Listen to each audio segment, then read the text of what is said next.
ሰላም እንደምን አላችሁ የቻናላችን ተከታታዮች። በዛሬው ዝግጅታችን ቦርጭን በቀላሉ ልናጠፋባቸው የምንችላቸውን ዋና ዋና መንገዶች እንመለከታለን። ከዛ አስቀድመን ግን አንድ ነገር ወደ እናንተ እናድርስ። ምናልባት በተለያዩ ቦታዎች ላይ እንደዚህ አይነት ምግብ ቦርጭን ያጠፋል፣ ይህንን የምትጠቀሙ ከሆነ ቦርጫችሁ ይጠፋል የሚል ነገር ሰምታችሁ ሊሆን ይችላል። ነገር ግን አንድን ነገር በእርግጠኛነት መናገር ይቻላል። ያም ቦርጭን ለማጥፋት የሚጠቅም አንድ አይነት ብቻ መድኃኒት አሊያም ደግሞ አመጋገብ የለም። ከዛ ይልቅ ግን የተለያዩ ተግባራቶችን በሕይወታችን ውስጥ በመፈጸም ቦርጫችንን በቀላሉ ማጥፋት እንችላለን። ለዛሬም ቦርጭን ማጥፋት የምንችልባቸውን ቀላል መንገዶች ወደ እናንተ እናደርሳለን። እስከ ፍጻሜው አብራችሁን ቆዩ። በሰውነታችን የትኛውም ክፍል ላይ ፋት አሊያም ጮማን ልንመለከት እንችላለን። በተለየ መልኩ ግን ቦርጭ አካባቢ ወይም ሆዳችን ላይ የሚለጠፈው የፋት አይነት ለሰውነታችን ለጤናችን እጅግ በጣም አደገኛ ነው። ቦርጫችን አካባቢ ለወንድ ልጅ ከ40 ኢንች በላይ ለሴት ደግሞ ከ35 ኢንች በላይ ከሆነ ያ ቦርጭ ወይም ሆዳችን አካባቢ የተከማቸው ጮማ ለጤናችን አደገኛ መሆኑን ያሳያል። የመጀመሪያውና አስፈላጊው በሆዳችን አካባቢ ያለን ፋት ወይም ጮማ አሊያም ደግሞ ቦርጭ እያለን የምንጠራውን የሰውነት ክፍል ለመቀነስ የሚያስፈልገው ነገር በተደጋጋሚ ፋይበርን መመገብ ነው። ፋይበርን ማግኘት የምንችለው ከተለያዩ አትክልቶችና ፍራፍሬዎች ነው። ፋይበርን በተደጋጋሚ የሚመገቡ ሰዎች ከሌሎች ሰዎች በተለየ ሆዳቸው አካባቢ ጮማን አሊያም ደግሞ ፋትን የማከማቸት እድላቸው እየቀነሰ ይሄዳል። ፋይበር በራሱ በሰውነታችን ውስጥ ቶሎ ስለማይፈጭ ቶሎ አይርበንም። ያ ማለት ደግሞ ብዙ እንዳንመገብ ያደርገናል። ያ በሌላ መንገድ ሰውነት የመጨመራችንን ወይም ደግሞ ቦርጫችን አካባቢ የሚከማቸውን የጮማ መጠን እየቀነሰ እንዲሄድ ያደርገዋል። ፋይበር ብቻውን መመገብ ግን ቦርጫችን አካባቢ ያለውን ጮማ እንዲጠፋ አድርገውም። ከዛ ጎን ለጎን ግን በፕሮቲን ይበልጥ የበለጸጉ ምግቦችንም መመገብ ይኖርብናል። ፕሮቲንም እንደ ፋይበር ሁሉ በሰውነታችን ውስጥ በቀላሉ አይፈጭም። ያ ደግሞ ሰውነታችን ምግብ ለመፍጨት ይበልጥ ኢነርጂ እንዲጠቀም ያደርገዋል። በብዛት የሚጠቀመው ኢነርጂ ደግሞ በሆዳችን አካባቢ የሚገኘውን ፋት ይሆናል ማለት ነው። ይህ ደግሞ በተዘዋዋሪ በቦርጫችን አካባቢ ያለው ፋት ወይም ጮማ እየቀነሰ እንዲሄድ ያደርገዋል። ፕሮቲንን የምንመገብ ከሆነ ቦርጫችንን ከማጥፋት ጎን ለጎን ጡንቻችንም ይበልጥ እየዳበረ እንዲሄድ ይበልጥ እንቅስቃሴ እንድናደርግም ይረዳናል።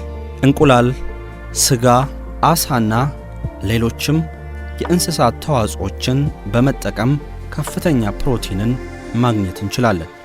ታዲያ እነዚህን የእንስሳት ተዋጽኦች ስንጠቀም ጮማ እንደሌላቸውና ለሰውነታችንም ጎጂ እንዳልሆኑ ቀድመን መረዳት ይኖርብናል። ከዛ ባለፈ ግን በፋብሪካ ውስጥ አልፎ የሚመጡ ስጋዎችን ባንጠቀም ይመከራል። ፋይበርና ፕሮቲንን የመሳሰሉ አስፈላጊ ንጥረ ነገሮችን ወደ ሰውነታችን እያስገባን ቦርጫችንን እንደምናጠፋው ሁሉ የተወሰኑ የምግብ አይነቶችን ባለመጠቀም ደግሞ ቦርጫችንን የማጥፋት እድላችንን ከፍ ማድረግ እንችላለን። ከነዚህ የምግብ አይነቶች ውስጥ አንዱ ደግሞ ስኳር ነው። በተለይም ደግሞ በተለያዩ መጠጦችና ምግቦች ላይ የሚጨመሩ ስኳሮች በሆዳችን አካባቢ ያለው የጮማ መጠን ከፍ እንዲል ያደርገዋል። ለምሳሌ ለስላሳ መጠጦችና ጣፋጭ ነገሮች ላይ የሚጨመሩ ስኳሮች በቦርጫችን አካባቢ ጮማ ይበልጥ እየሰፋ እንዲሄድ ያደርገዋል።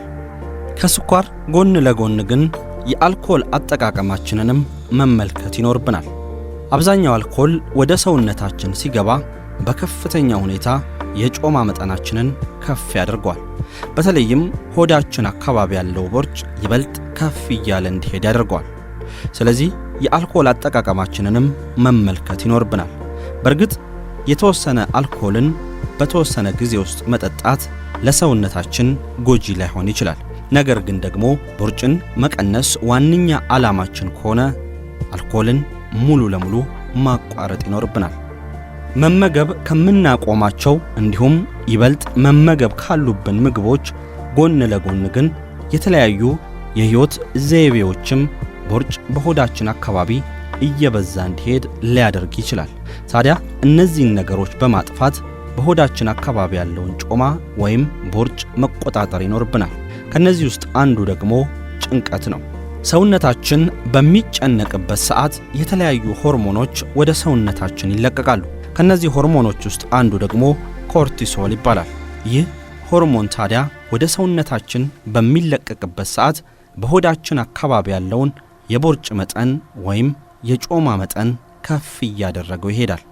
በቂ እንቅስቃሴን በማድረግ የምንወዳቸውን ነገሮች በተደጋጋሚ በመፈጸምና ያለብንን ችግር ለሌሎች በማማከር ጭንቀታችንን መቆጣጠር እንችላለን።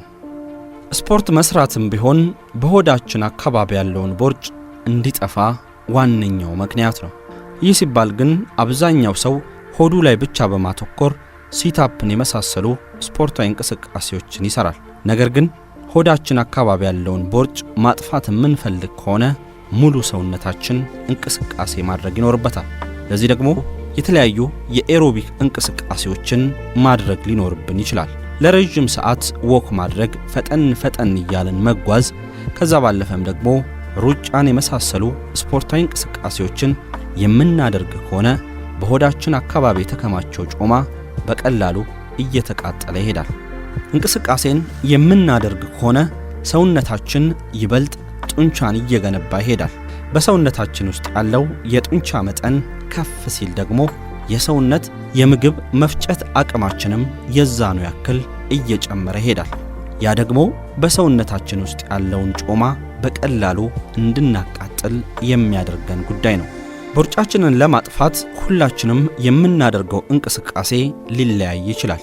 ነገር ግን ካለን ጤና፣ ከዕድሜያችን፣ ከጾታችንና ከተለያዩ ምክንያቶች አንጻር የትኛው እንቅስቃሴ ለኛ ይጠቅመናል የሚለውን ግን መለየት የሁላችንም የቤት ሥራ ነው። በመጨረሻ የምንመለከተውና በሆዳችን አካባቢ ያለውን ጮማ ወይም ቦርጫችንን ሙሉ ለሙሉ ሊያጠፋልን የሚችለው ጉዳይ በቂ እንቅልፍን መተኛት ነው። በአንድ ወቅት ላይ በተደረገ ጥናት አንድ ነገር ተገኝቷል። ይህ ነገርም በቀን ውስጥ ከ5 ሰዓት በታች የሚተኙ ሰዎች በአብዛኛው ከፍተኛ የሆነ የቦርጭ ችግር ያጋጥማቸዋል። በተቃራኒው በቀን ውስጥ ከ7 ሰዓት በላይ የሚተኙ ሰዎች ግን በሰውነታቸው ውስጥ ያለው ቦርጭ እጅጉን አነስተኛ ነው። በበቂ ሁኔታ እንቅልፋችንን የማንተኛ ከሆነ ቀን ላይ ድካም ይሰማናል። ያ ድካም ደግሞ የምንመገበውን ምግብ በአግባቡ እንዳይፈጭ ያደርገዋል። የምንመገበው ምግብም ቀጥታ ወደ ጮማነት እንዲቀየር የማድረግ ኃይል አለው። ስለዚህ በቂ እንቅልፍን በማግኘትም በሆዳችን አካባቢ በተለይም ደግሞ ቦርጭ ተብሎ የሚጠራውን ጮማ የማጥፋት ዕድላችንን ከፍ ማድረግ እንችላለን። ይሄንን ካልን ግን በመጨረሻ አንድ ጉዳይን እናንሳ። ሁላችንም የተለያየ ተፈጥሮ አለን። ሁላችንም የጤና ሁኔታችን ይለያያል። የምንመገበው ማግኘት የምንችላቸው ምግቦችም የተለያዩ ሊሆኑ ይችላሉ። ስለዚህ ግዴታ ዛሬ ያነሳናቸውን ምግቦች ብቻ መመገብ ላይጠበቅብን ይችላል። ለምሳሌ ፋይበርና ፕሮቲንን ሊያስገኙልን የሚችሉ በአካባቢያችን ላይ ያሉ ምግቦችን ማግኘት የምንችል ከሆነ እነዚህን ምግቦች በተደጋጋሚ ልንመገብ እንችላለን።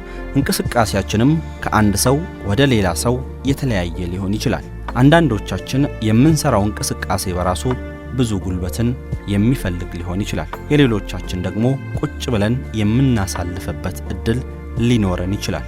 ስለዚህ ስፖርታዊ እንቅስቃሴን ስናደርግም ከዕድሜያችን ከጤናችን አንጻር ይሁን እያልን የዛሬውን ዝግጅታችንን በዚህ አጠናቀቅን። ሰናይ ጊዜ